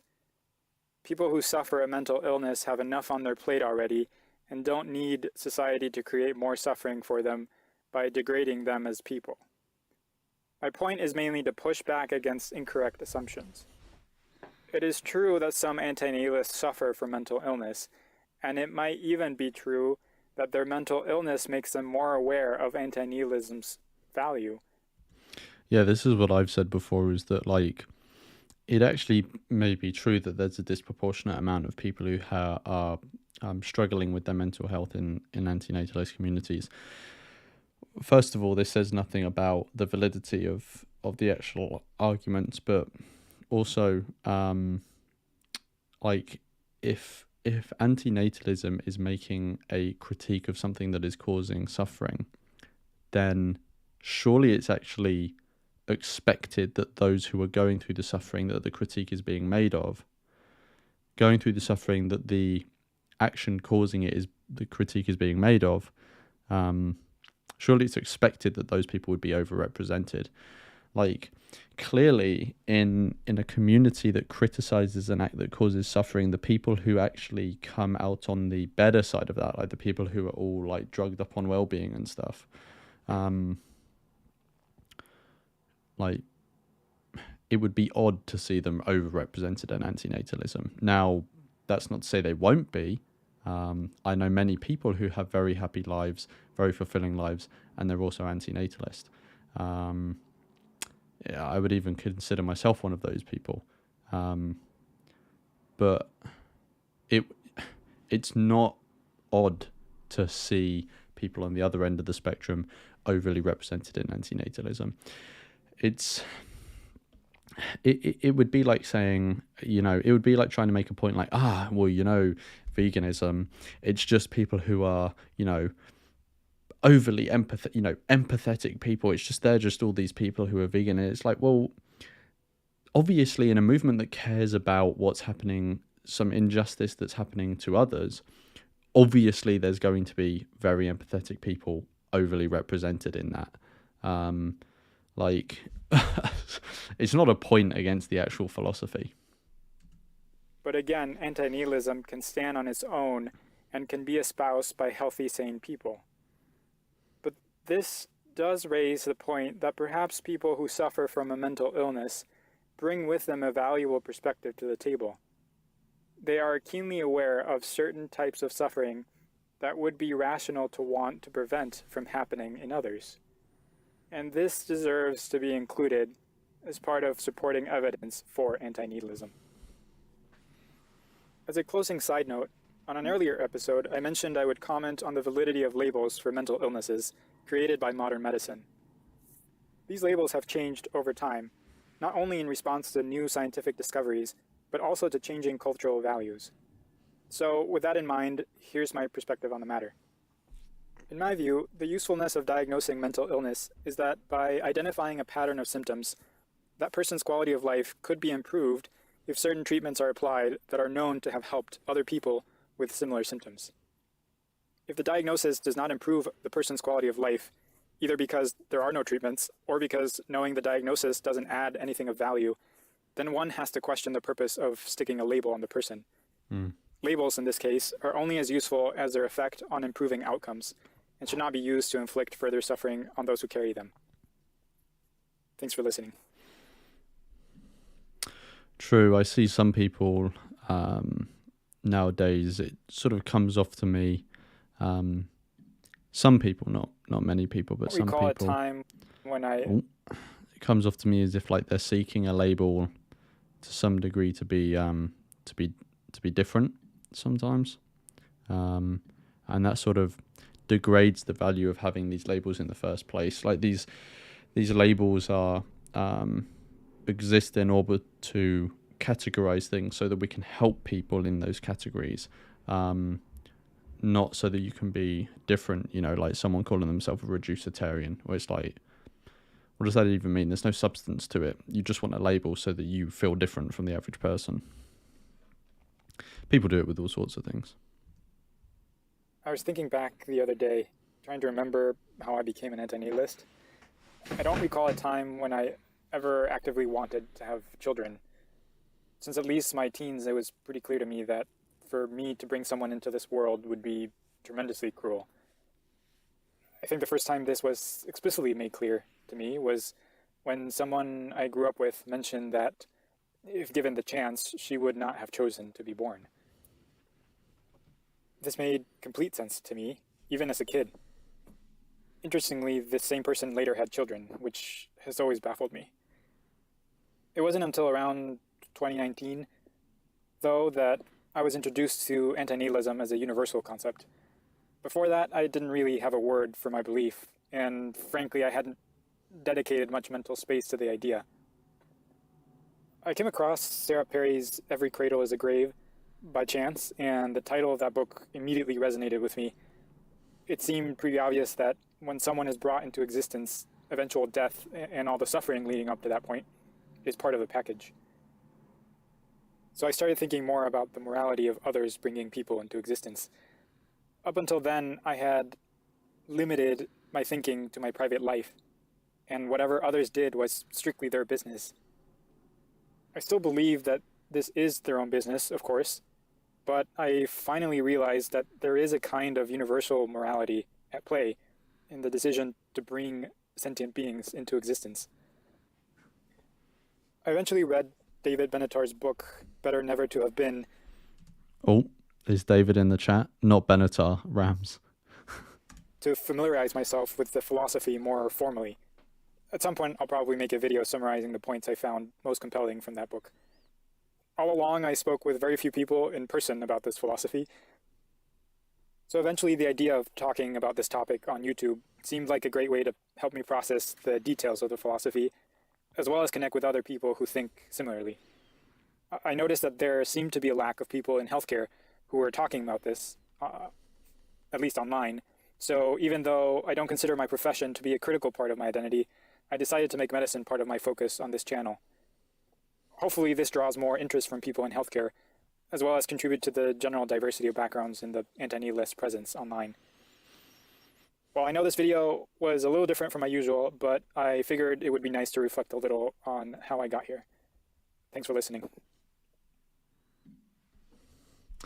Yeah, it'd be interesting to actually talk to this guy. But I didn't find a way of reaching out to him. If, apart from maybe commenting on his videos, if anyone in the chat has ever been in contact with Antinatalist MD or knows a way to contact him, can you let me know? You can send me an email about it. Let me put that in the chat.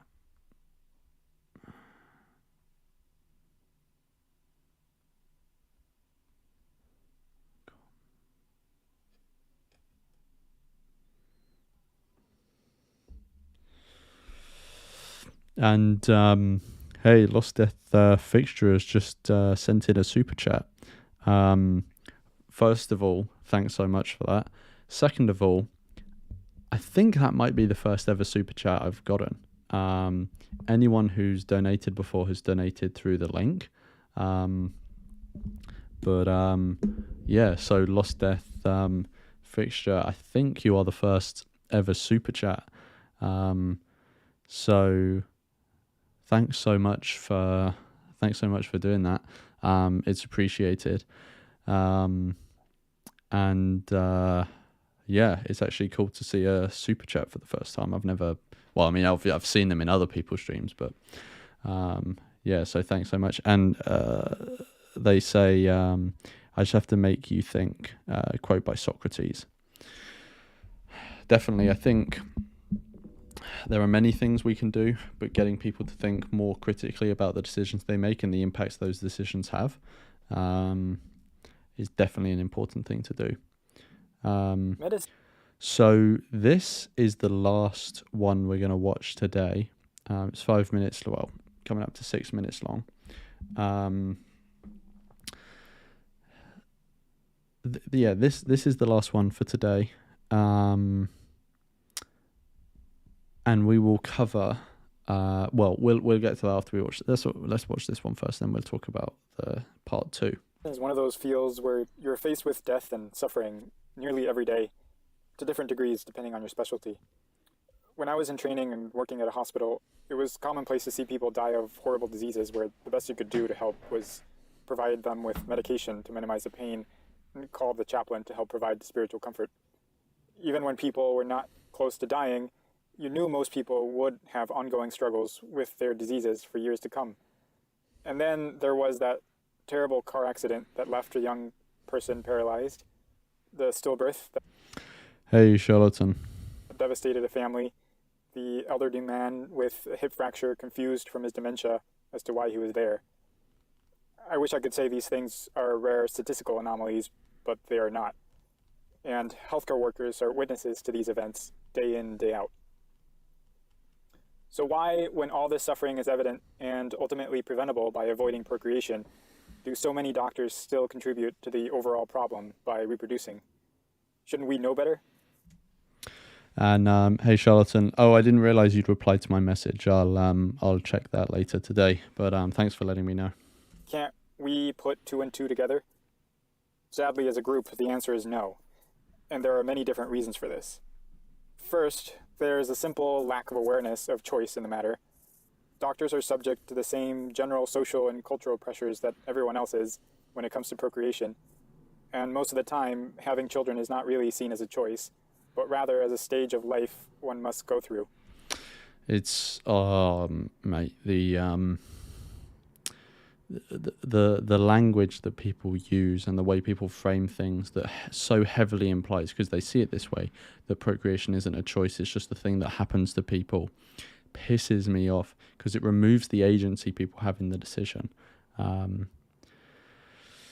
I see it, honestly, I see it so much. If you watch like the news and there's news reports that are related to birth, procreation or whatever, the way they talk about it, oh my God. I don't think it even crosses most doctors' minds that by procreating, they are contributing to the very misery they are seeing every day at work. That their children would be exposed to the same myriad ways to suffer, and that this is completely preventable, in a way that is more effective at preventing suffering than any vaccine or surgery or medication. There's tremendous momentum behind most people, including doctors, to reproduce. Getting into medicine as a career is a long, involved process. For most doctors, the process starts as early as high school. With all the academic energy, extracurricular additions, and CV padding activities with the goal of getting into medical school, once in med school, the life track is pretty much laid out.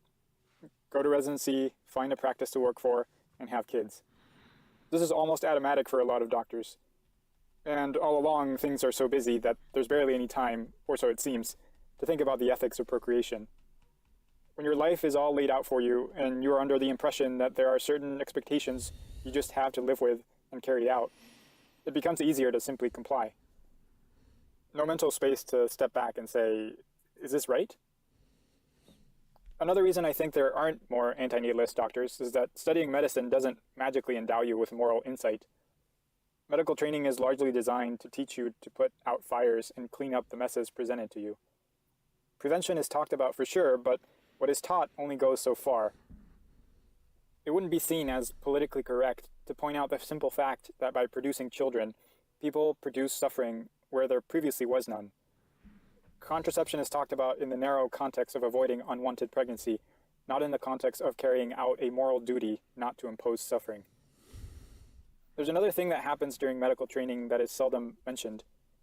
When you are faced with so much suffering every day, you quickly learn to suppress your ability to process and absorb what that suffering means. In a way, it makes sense not to dwell on the tragedy in one patient's life when your job is to do your best in an efficient manner and move on to the next patient who will also need your full attention. But this comes at a cost, and it's one of the main reasons burnout is so common.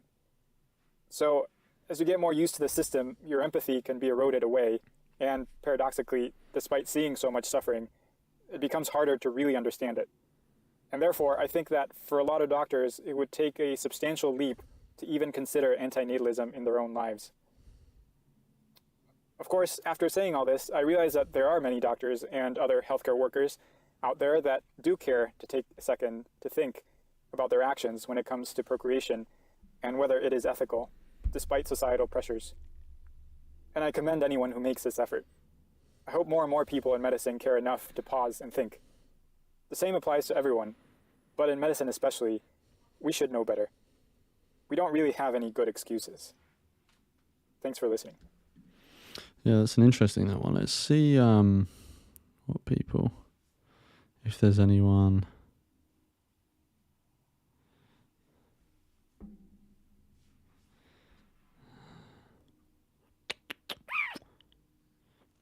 No, I don't see any other doctors commenting there.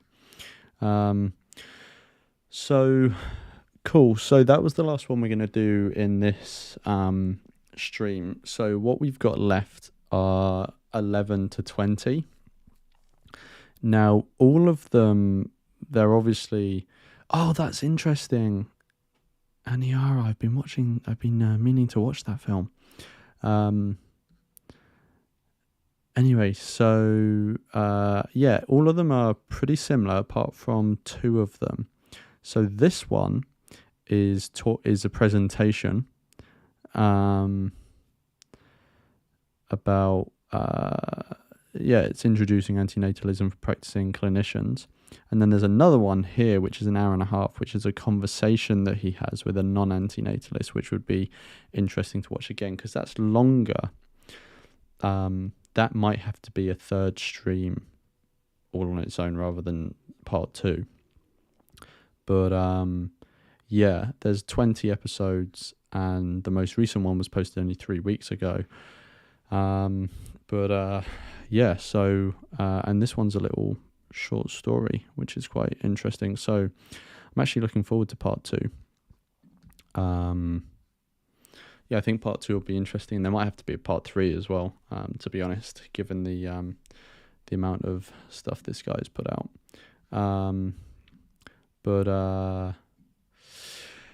Yeah, so what else is there? There was something else I was going to say, which I've forgotten. What was I going to say about... I was going to leave it to the end. I can't remember. But anyway, so just a reminder, if you want to join the supporter community, there's now a tier that's only £2. You can find the link in the description. Thank you again to Lost Death Fixture for the super chat. And oh fuck, there was a third thing I was going to say there. I can't remember. Just keep an eye out for part 2 of this little antinatalist MD reaction. Oh yeah, the other thing was, if anyone is watching and has been in contact with antinatalist MD before or knows how to get in contact with him, drop me an email. You can find it in the description as well. Yeah, I think that's it. So thanks so much for joining. I will be scheduling part 2 at some point soon. I'm not sure when it'll be. But you've got a bunch of content coming up for the next couple of weeks, so definitely strap in for that. And I guess I will see you all in the next one.